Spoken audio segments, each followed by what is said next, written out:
Hi friends, இது புகழ் rapid form Thanjavur.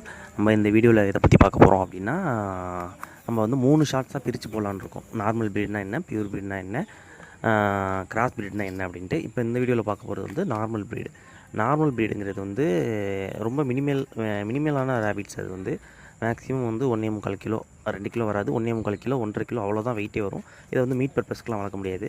நீங்கள் வளர்த்திங்கன்னா பெட் பர்பஸ் கொடுக்கலாம். பெட்டுக்கு வளர்த்து வச்சுட்டு அவங்களுக்கு கொடுக்கலாம். மீட்டுக்காக இதை வந்து யூஸ் பண்ண முடியாது. இது வந்து மெயின்டெனன்ஸ் ஃப்ரீயான ரேபிட்ஸ். இது வந்து பெருசாக நோய் தாக்கங்கள் பெருசாக வராது. சொறி அவ்வளோ சீக்கிரம் வராது. நோய் சக்தி அதிகமாக உள்ளது. குட்டி அதுவே போட்டு அதுவே பத்திரமா பார்த்துக்கும். அந்த மாதிரி நமக்கு பெரிய மெயின்டெனன்ஸ் இல்லாத ஒரு முயல். இதோட ப்ரைஸ் வந்து மேக்ஸிமம் வந்து ₹400 அந்த மாதிரி கொடுப்பாங்க. பேர் ₹400 அப்படிங்கிற மாதிரி கொடுக்கலாம். அதுவே நமக்கு ஒரு இது பெனிஃபிட்டான உள்ளது தான். அந்த மாதிரி அந்த அமௌண்ட்டு கொடுத்தாலே போதும். இப்போ நம்ம அடுத்த வீடியோவில் வந்து கிராஸ் ப்ரீடுனா என்ன, ஒரிஜினல் ப்ரீடு பியூர் ப்ரீடுனா என்ன அப்படிங்கிறது பார்ப்போம். வீடியோ இன்ஃபர்மேட்டிவாக இருந்துச்சுன்னா சப்ஸ்கிரைப் பண்ணி வச்சுக்கோங்க, லைக் பண்ணி வச்சுக்கோங்க. உங்கள் ஃப்ரெண்ட்ஸுக்கு முயல் வளர்க்குறவங்களுக்கு இந்த வீடியோவை ஷேர் பண்ணி விடுங்க. இன்னும் தகவல்கள் வேணும்னா நம்ம கமெண்ட் செக்ஷனில் கமெண்ட் பண்ணுங்கள். உங்களுக்கு என்ன தகவல் வருதோ அதை நம்ம எக்ஸ்பிளைன் பண்ணுவோம். Thank you friends.